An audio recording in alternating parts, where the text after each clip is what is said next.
If you're interested in flying skulls, robots, space travel, or in just being metal as check out the Roboskull Mark II.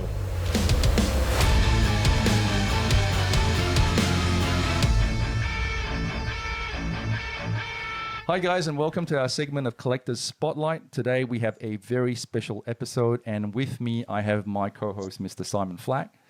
Now today, in a sea of action figure Kickstarter campaigns, every now and then one comes along that truly makes you sit up and take notice. Today we'll be looking at one such example and talking to the brainchild and driving force behind it. Only a few weeks ago, Skeletron Toys launched their Kickstarter for the Roboskull MKII, which fully funded in less than 1.5 hours. Inspired by the classic European 80s Palitoy Action Force Roboskull, it's a testament to the vision and design of Skeletron Toys that so many people have got on board with this so quickly. It flew through the initial stretch goals within a couple of days and is currently sitting at $383,000 US at the time of writing. It gives me great pleasure to welcome to the channel Mr. Ben Conway. Woo! Wow, what an introduction. Thank you, guys. Well, happy to be here. If anyone deserves it, it's you, Ben, and the fine work you're doing with this Kickstarter. Now, Thank you so much for agreeing to do this as well. We appreciate your time, Ben. Now, for people who don't know, the Roboskull is a classic cult favorite toy. It was released in the early 80s as part of Palitoy, Europe's Action Force line. So it saw issue in UK and across Europe. But of course, over the years, a lot of G.I.Joe collectors have picked up on this because it's a giant red flying skull. Who doesn't love that, right, Ben? Absolutely. That's what happened. I saw that skull on the internet in a G.I. Joe discussion group on Facebook and was completely blown away. My jaw just dropped. I had never seen anything like it, and was immediately mesmerized by the Roboskull. And when did you get your first one, Ben? Because you can't just stop at one. They're addictive. Oh, they are. So after I saw it, it was one of those things that I said immediately, I have to get one. And shortly after seeing it, I went to my very first Joe Con, and that was in Dallas in 2014. And I had the objective of purchasing a Palitoy Roboskull. And as it just so happens, I also had the singular pleasure of meeting Mr. Simon Flack at that very same show. It was a good show indeed. The stories we could tell, if only it was legal to do so. So Ben, tell us how did you connect with this whole concept and what made, or what sort of drove you to sort of go down this path? Well, I think it was it was kind of a long thought process that eventually got me all the way down to the rabbit hole of, hey, I think I could possibly make something all new that's really inspired by and is a love letter to the 80s and to the Action Force and everything that, that Simon certainly grew up with and that I only had recently discovered. But it was quite a journey, and there were really three major things that I felt I had to put into place in order to take it from a concept in my own mind to move it forward and make it a reality. So first of all, I had to get the trademarks for the names that I wanted to use. I needed to use the name Roboskull. That was really important. The second thing is to connect with Bob Brechin, the original designer of so many of the Action Force products from the 80s. It was really important to me that he get on board and be a part of it, just because I felt that as someone who wanted to write that love letter, that it has to be really important that the person who did the original work felt that it was respectful and honored everything and was a good tribute to what had come in the past. And then, of course, the last thing was, some of those, the really important thing, how do we make this? And making sure we had a factory that I could trust, that could come through and make the product of the quality that I knew I would demand if I was going to go down this path and actually make a toy. See, I think it comes across, it's really obvious. Like, this isn't just someone cashing in on the name. Like, this is a real love letter to that period and these toys. And, you know, that comes through. It's obvious how much passion you have for this. And as I said, to involve Bob, that's just amazing. And if I can just touch, you've shown some artwork from Ian Kennedy, who is a legend of British comics and actually worked back then on Battle Action Force. For those who aren't familiar, in the British mythology, obviously Palitoy got bought out by Hasbro and Action Force became G.I. Joe. But there was a transition period because the bad guy in the European comics was a guy called Baron Ironblood. And rather than Cobra Commander's background as a used car salesman who ran a shady pyramid scheme and took it from there, Baron Ironblood was a crazy European aristocrat, you know, had all these loony Red Shadow brainwashed guys, you know, working for him. But then one day he just decided, you know what, I've had enough of this. I'm going to become Cobra Commander. So you've got that. But Ian Kennedy, worked on Battle Action Force, worked on many British comics and done some amazing artwork. And I just wanted to touch base, and we'll show that artwork a bit later. Okay, definitely. Okay. Now, Ben, quickly, let's talk about the Mark II. Because that's really the feature. This is what it's all about. Let's talk about the Mark II, its features and all the things, all the cool, exciting things. Show us the toy. Show us the toy, buddy. That's the main Should we thing. get right to the toy here, guys? Let's show it off. Let's do it. Brilliant. Okay. It's beautiful. Here's my engineered prototype of the Roboskull Mark right there. Wow. And she's quite the beast. Okay. Look at that. Like That is amazing. That is amazing. Like, you know, as much as I love the 80s one, this is the Mark II in every way, shape, and form. Now, look, you've done some amazing engineering there, really. Look, one thing I really have to mention is that this works with 4-inch figures and 6-inch figures too. Like, you've got a removable cockpit where you can have a 4-inch 2-seater or a 1-seater for 6-inch, which is just mind-blowing. And look, there we go there. Actually, I've got a Mythic Legion skeleton right here that we were testing out today. So there's the 6-inch seat. We've had a lot of questions about if Mythic Legions is going to fit into this guy because they're a bit bigger. The skeleton actually does. This guy just fits, so he's good to go. I think some of the other Mythic Legions figures are probably not going to quite make it with their helms and whatnot. But the good news is that you can actually remove the seat entirely if you've got a really big kind of chonky figure and still get him in there. So you can. There's a lot of room in that cockpit. Well, you know what? Speaking of Legions, it's actually an interesting time because this segues really nicely into their release of Cosmic Legions, which is it was a perfect time for this particular toy as well. Yeah, and I think that's that Cosmic Legions release is what's driving a lot of those questions about what exactly can you fit in there as far as size of figure goes. So yeah, absolutely, and some gorgeous figures from Four Horsemen. Could you just show us the opening mouth too? I really love the fact that you've got an articulated jaw this time around. Yeah, you get the chin guns, of course, and these are have an articulation, so those can pop down and spin there. You see that? Oh, that's nice. That is. And then nice. you've this right there. And of course, that ties into one of the stretch goals was the breath of fire, was it? The breath of death. The breath of death. It looks amazing. We keep doing all that. We have all these satisfying clicks. So if you can see this this wingtip here, see that snaps right into place. That's really quality. Nice. That's quality. So you get that nice satisfying click on these, and these wings are just too much fun to play with, right? Because you've got like here's your X attack mode. You've got your more basic, straight up and down mode. Or then you've got a mode for tight maneuvering or evasion there too. So evader mode, we call that. So just some really fun articulation. And these all, you could probably hear that, these all snap into position. So it's just it's just a fun toy to play with. And that was a really big thing for me. We wanted it to look amazing on the shelf, but we're putting everything into this so that it's just a fun toy to pick up and play with as well. It's got to be both. We wanted to do all the things. Now, Ben, can I ask? This is just the plain Deco one. There's a Kickstarter exclusive Deco as well. Yes, there is. So there's a Kickstarter exclusive Deco, And that's got some really wild yellow and white paint applications across it.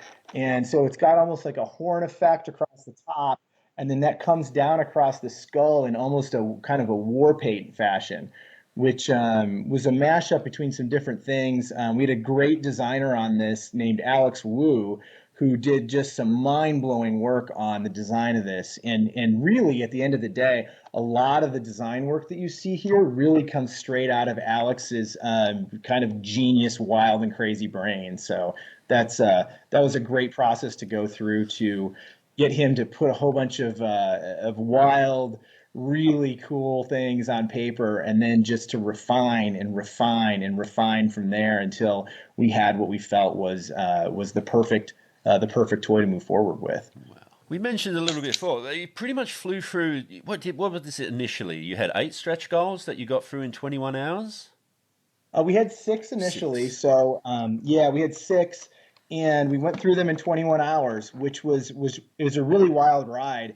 I really felt that we had a 30-day campaign kind of built around those 6 stretch goals. So once we funded in that 95 minutes and then started immediately unlocking stretch goals, I was blown away. And instead of kind of kicking back and relaxing and watching what would unfold, we immediately went into, oh my gosh, what are we going to do now? We're already behind. And we were a few hours into the Kickstarter, and we're like, we have to get to work, and we've got a lot of things that we have to show, and it looks like we may have a lot of things that we need to come up with and build upon, so we can kind of keep this party keep the party going. Because once we went through those 6, I didn't want to sit back and say, okay, great, there we go, we're done. We've reached all our goals. That was a fun day, and we'll see you guys in 29 days. Unfortunately, Ben hasn't acted on my suggestion to do a clear crystal version yet, but it's still early days. Yeah. Hey guys, let's look at what really truly inspired this as well. Maybe. Now this is not a run-of-the-mill Roboskull. This is a very special Roboskull that a very, very dear friend gave to me for a Christmas present. But that's the size of the original. So this is what us young UK kids were flying about our living rooms come Christmas Day of 1983, scaring the dog with.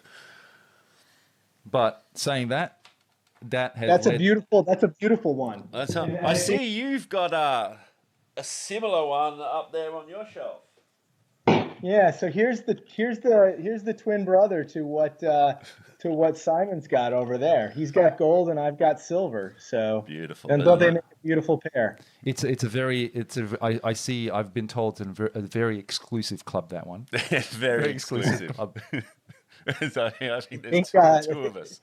I do believe they may be the only vac metal chromed Roboskulls in existence, and Simon has one, and I have the other. Way, so don't get any ideas, people out there.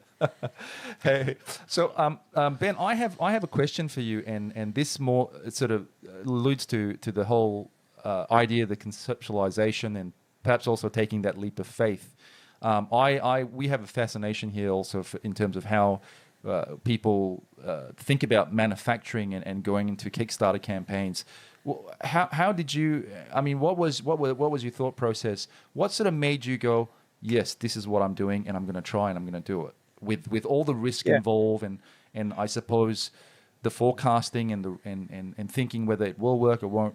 Explain that process and explain how important taking that step into manufacturing is for you. Well, I mean, obviously, manufacturing is the big step, right? So we did so much development work up front, and then the tooling cost is really your next big step, and so we took it all the way through prototype model engineering. This prototype that we have is engineered for production, and so we're very close to being able to just cut tools and move into production.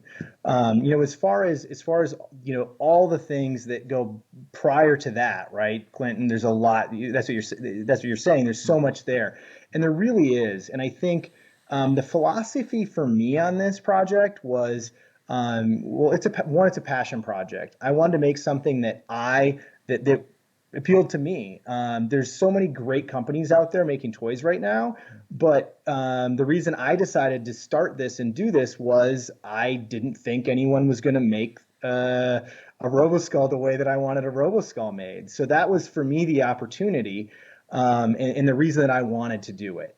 And my philosophy on the design and manufacturing side of things is really, I went into this with the attitude that I'm going to make the coolest toy that I can possibly make. And so that's the basis of that's what's driving the entire project. It's not, I need to make a toy that comes in at a certain price point. It's not, I'm trying to make a toy that that's going to appeal to, a certain age range. It's none of that. It's literally, I want to make the most badass toy that I can make that I think is the coolest thing ever.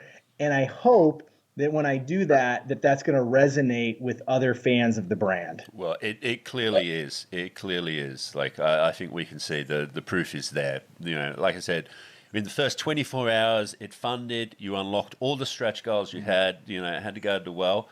And one thing I do want to mention, it's also going to be Marauder. If people aren't familiar with Marauder toy, yes. they're making some of the best 4-inch figures out there right now. Yeah. And this is their first foray into the 6-inch arena too. We've unlocked that, haven't we? The first one. Yes, we have. That's fantastic. So sort of, and it was amazing that happened so quickly. We had this amazing, I felt, capstone stretch goal at $196,000 to put Marauder 6-inch figures into the marketplace, which was amazing that we were able to do that as a stretch goal, and that John at Marauder was a good enough partner to let us put that into our Kickstarter as a partner as a stretch goal was really cool. And then we just, boom, it just happened so quickly. So that was pretty exciting, and it is good news, and it's big news for Marauder, who's done such a great job in the 4-inch arena.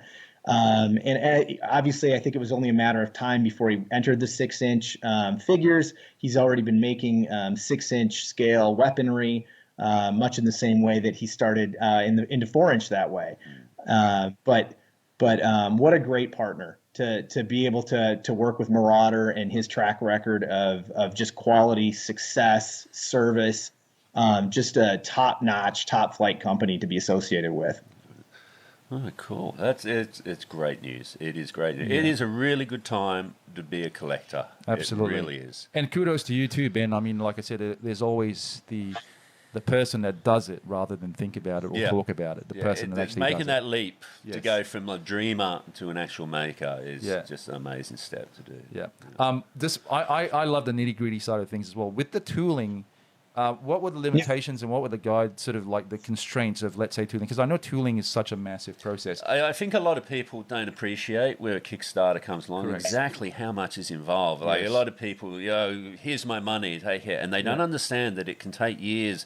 You've got to find a factory that's available and, there's the back and forth and these things can stretch out. I mean, there's many a Kickstarter's fallen by the wayside, but it's definitely not this one. So I guess what I'm alluding to, Ben, is have you been held? Have you been held ransom? No tools have been cut yet, have they? No tooling's been cut at this point. We've got a quote very early on in the process. Because I had never done toys before, and I have experience in other types of tooling, other products, but nothing in the toy world.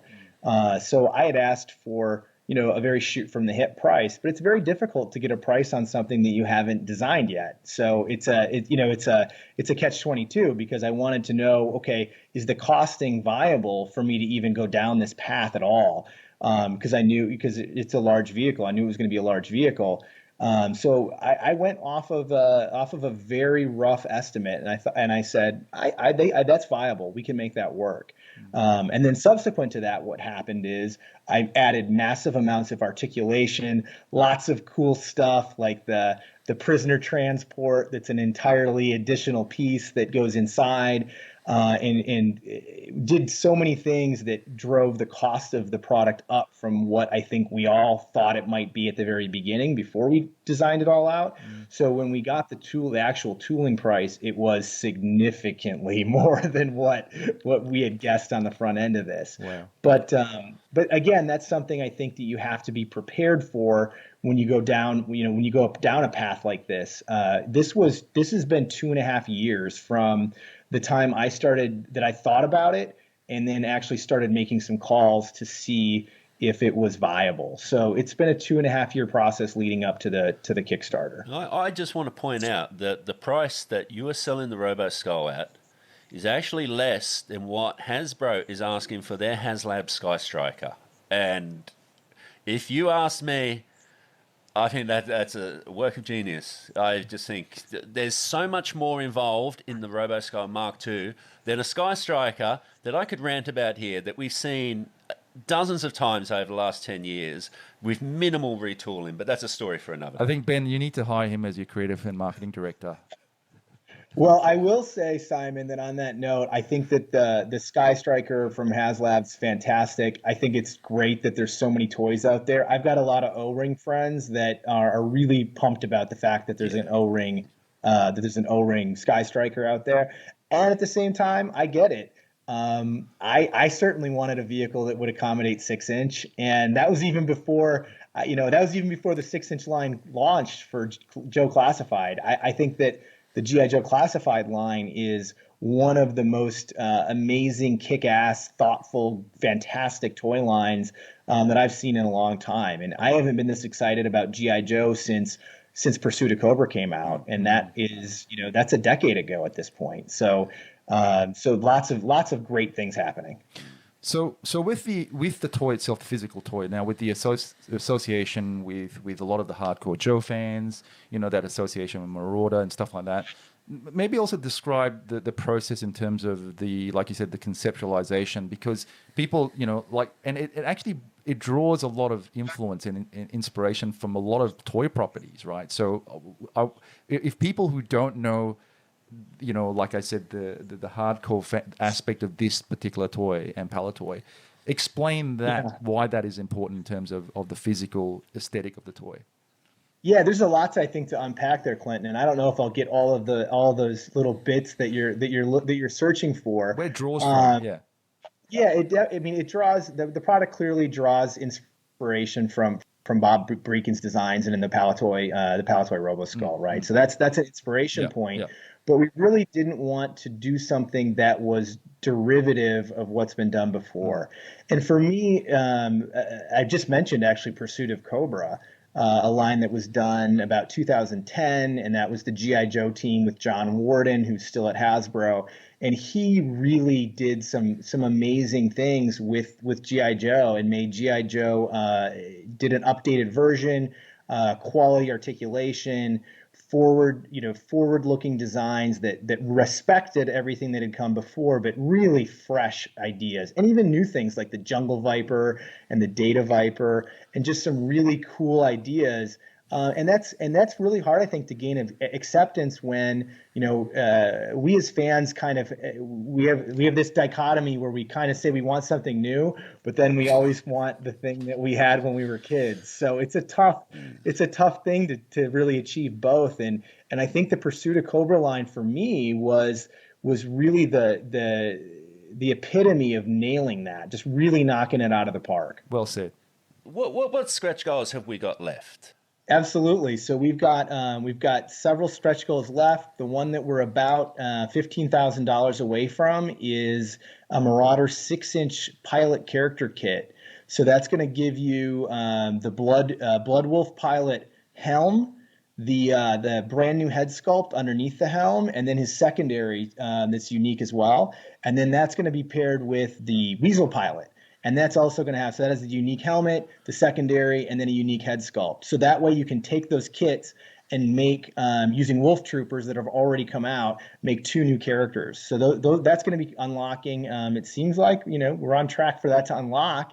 And then from there, we're going to go right into the hardcover book, which is Total Roboskull by Brian Hickey and Patty Lennon. And I'm really excited about it. And I'm probably more excited about it than anyone else because I know more about what's coming art-wise that we haven't yet revealed yet. So there's going to be we've got some really great things coming yet that we're going to be showing in the Kickstarter.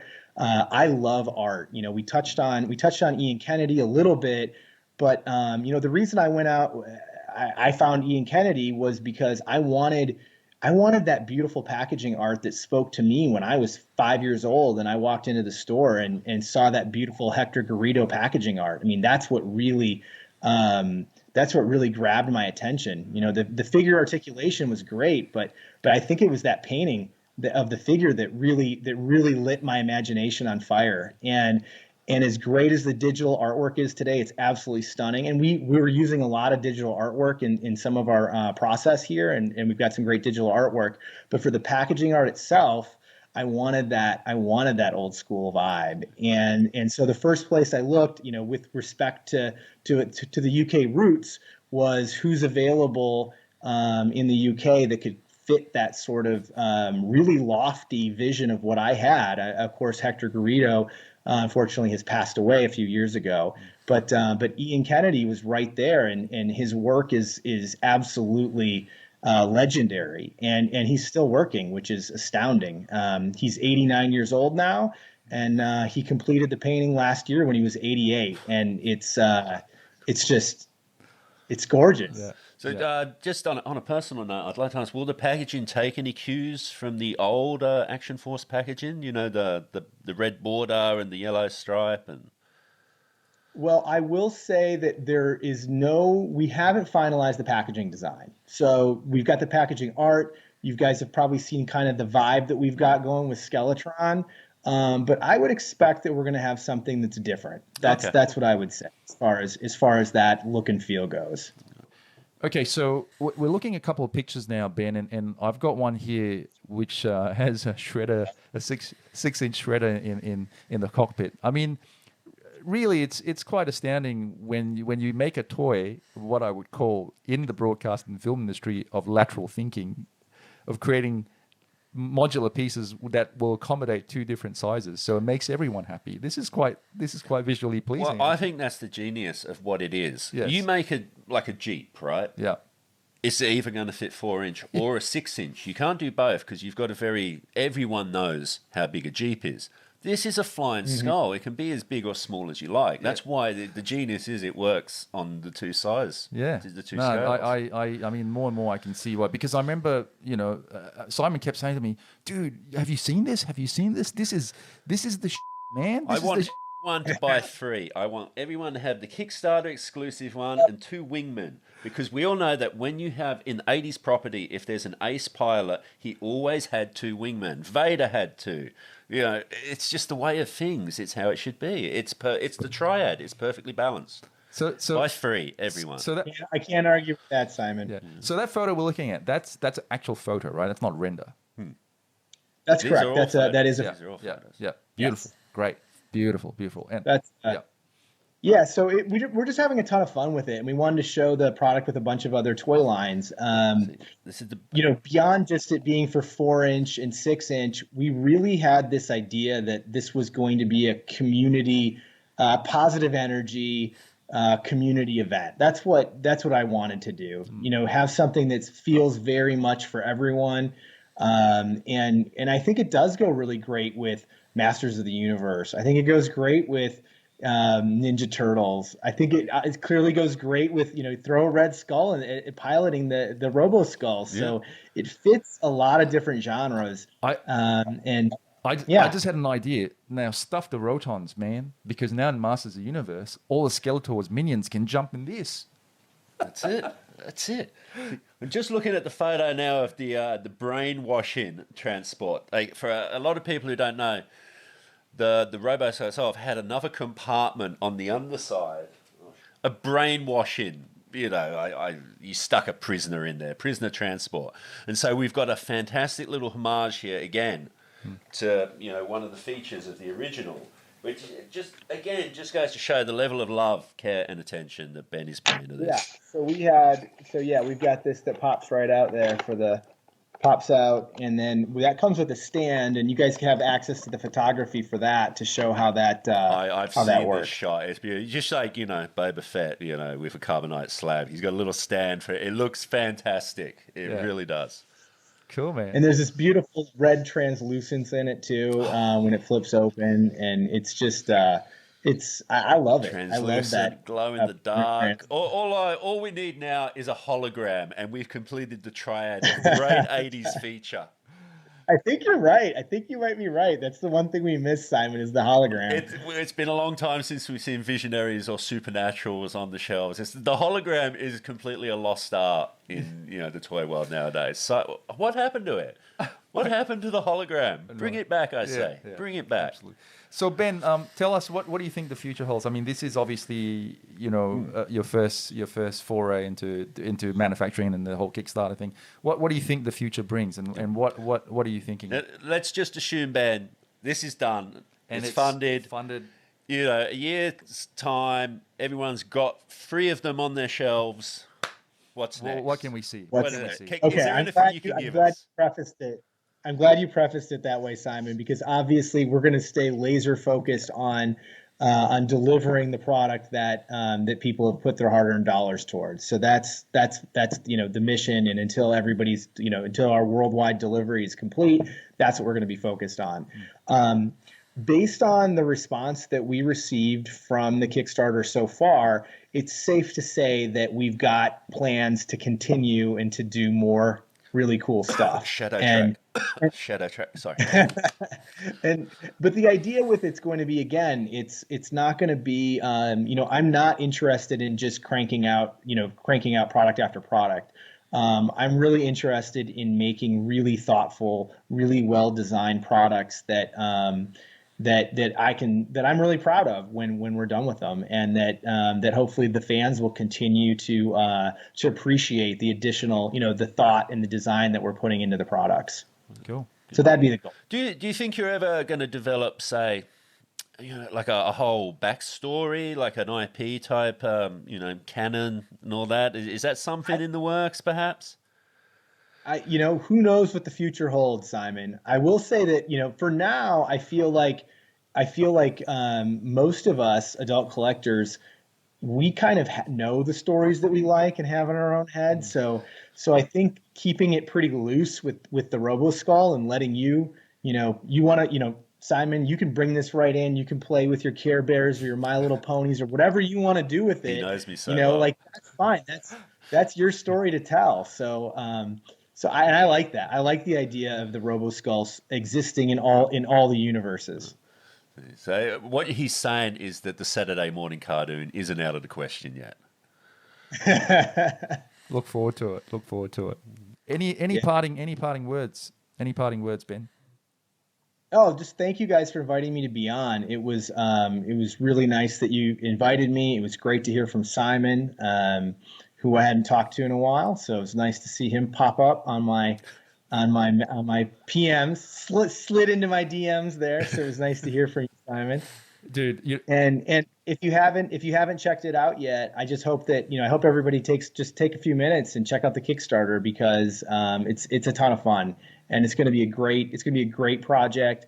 The all in that we've got going right now, where you get one of every single item unlocked, has been for people that got in early. It's going to be an insane deal, because it's still a very good deal right now. And I think on the trajectory that we're on, we're going to continue to unlock things, and it's just a tremendous value. And I think Simon touched on a little bit about our price point. The price point that we came in at.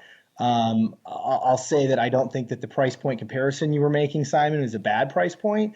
I think that what we're doing here, I know what we're doing here with our pricing is I wanted to come in at a very aggressive price point, because I'm asking people to pre-order something that they have to wait and get. And so if you back us, if you're going to pledge on our Kickstarter, you're going to get a really good value for your dollar. And if this product is available at a distributor or something after the Kickstarter, it's going to be at a different price point. So if it's something that you're interested in, I would highly recommend that you pledge now. We really appreciate it, and that's going to get you the best value for your dollar by getting in now on the Kickstarter. Do not wait for Ross on this one. Do not wait. Absolutely. yeah, absolutely. On that note, guys, thank you so much for watching. I thank Ben Ben Conway once again for joining us. My co-host Simon Flack. He's been harking on about this. He's going like, you got to do it, you got to do it, you got to do it. So there, like I said, Ben, you have your champion over here, and we're just glad because we bring you all sorts of news, all sorts of toys, and we don't discriminate. We just love toys. We're passionate about it. We love anything and everything. That is why you need to you need to share, and you need to subscribe to Toy Reel. So, well, on that note, thanks for watching, everyone. Thanks once again, Ben, and we'll hope we'll see you soon, and let's catch up soon once it's all done and dusted, and we'll run another episode and see what the next thing one brings. Right. Excellent. Thanks again, Ben. Really appreciate your time, and good luck with everything, even though you don't need it. Oh, thanks, guys. Cheers, buddy. Cool.